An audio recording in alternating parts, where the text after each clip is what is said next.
Hi everyone, you're welcome to the Dietary Factor, a show that brings you info on health and lifestyle. And I'll be bringing you information about the Early Childhood Caries, or ECC, also known as the Baby Bottle Tooth Decay.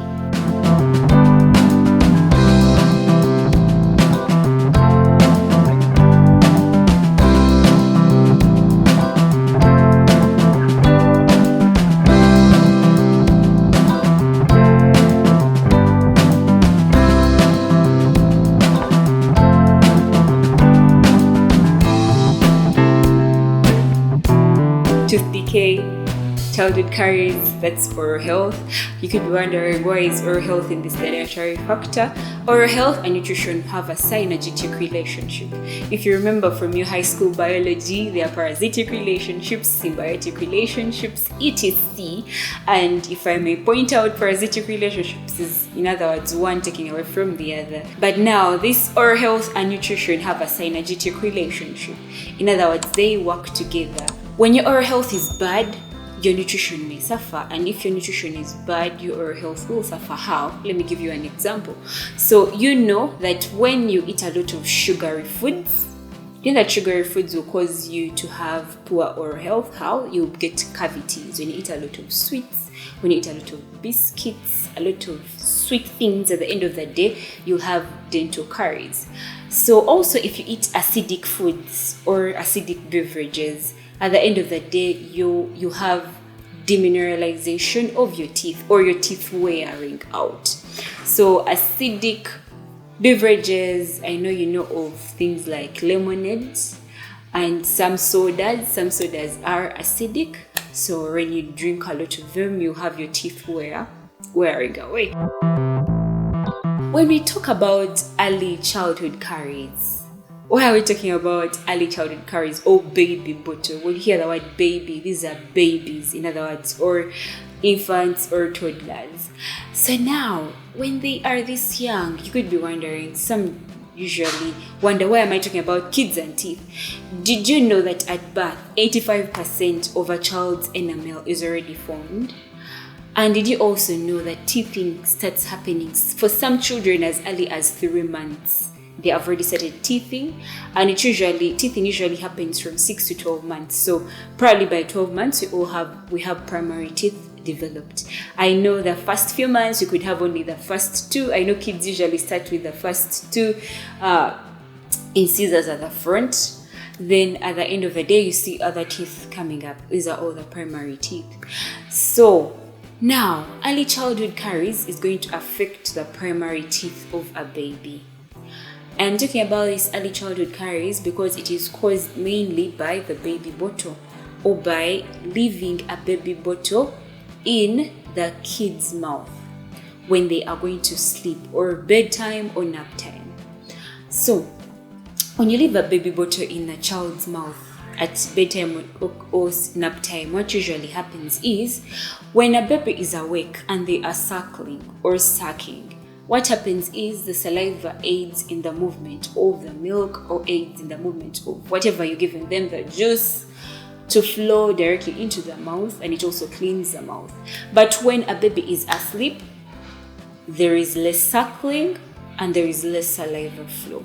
So what happens usually is that you have milk just remaining in the mouth, or whatever content you're giving them remain in the mouth, and at the end of the day, it will provide a suitable environment for microorganisms to grow, or they will use the sugars in whatever you've fed them, and they will cause a child to have dental caries if you're having the milk in there for quite a time, because they will not nap for 2 seconds. If you're leaving them to nap for a long time, usually that's when the early childhood caries will happen.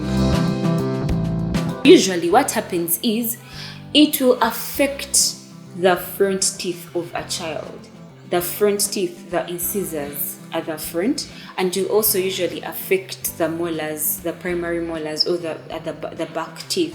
So usually these mandibular incisors, or these the lower front teeth, are not usually affected.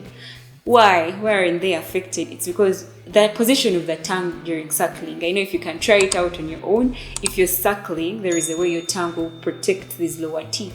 That is why a few times they are affected, but most times they are not really affected. They are seldom affected, but anything can happen.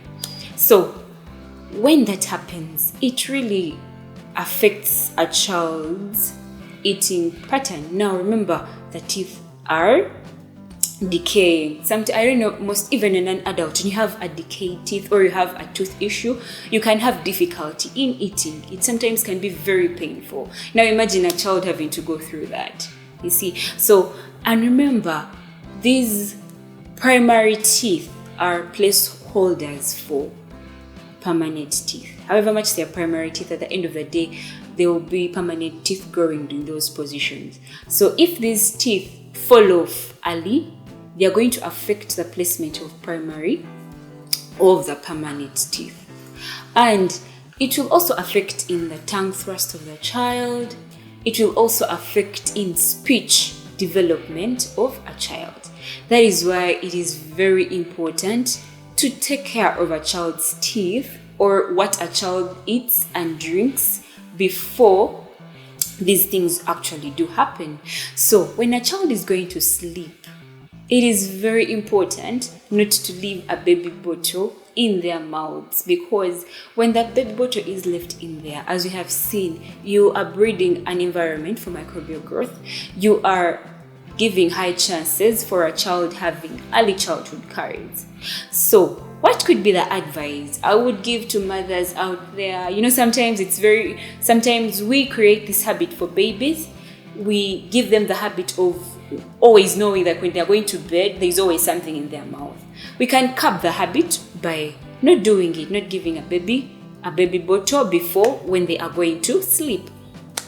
So now, some people have asked me very many questions every time I talk about this subject.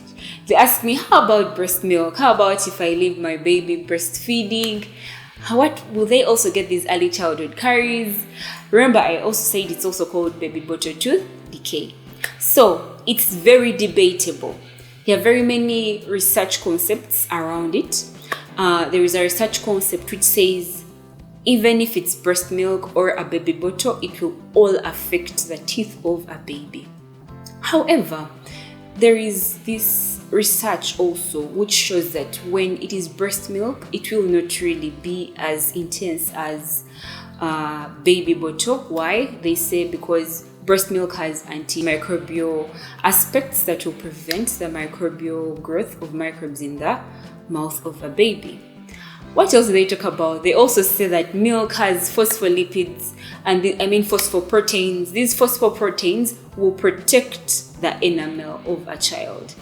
They also say in breast milk, this same research, in breast milk also has lactose. So now lactose is not easily broken down by microorganisms, or it's not easily utilized by microbes. Microbes usually utilize sucrose because sucrose can easily be converted, or it can easily be utilized by microorganisms. So they say milk has lactose, which can't easily be utilized by microorganisms. So it's quite a very debatable subject when it comes to breast milk and the baby bottle. However, today I'll stick on the baby bottle. Maybe sometime we shall talk about the breast milk and early childhood caries, or breast milk in general. And in case you want to know more information about breast milk, you can go to breastfeedinguganda.com for more information on breast milk. As a mother, what is the advice that should be given to you? 1, avoid leaving the baby with a baby bottle in the mouth. More so if it is not water, because water usually doesn't have sweet things. So water is, I couldn't say it's an okay practice, because when you're giving the baby a bottle to sleep, they may get to know that's a habit, and at the end of the day, you always keep doing it. So 1, avoid leaving a baby bottle when they are going to nap. Ensure they nap without a baby bottle. 2, take care of your child's teeth. I know they are young, but you can start dental care as early as they are. Take care of their gums, take care of their teeth as early as possible. And when the time reaches where you can give them fluoride. You can add fluoride into their diets. It is very advisable to add fluoride into their diets. Reach out to your doctor so that you can know the right age as to incorporate fluoride into their diets. And also brushing their teeth with fluoride toothpaste. It's also advisable to get to know with your doctor at what time do you start doing that. However, as a dietary factor, we encourage you to keep the baby bottle away from a child when they are going to sleep. I hope this information is very helpful. I hope you're going to tell a mother, tell a sister, tell a brother-in-law to ensure that the habit is curbed down so that you can protect your child's teeth. Thank you and have a great week.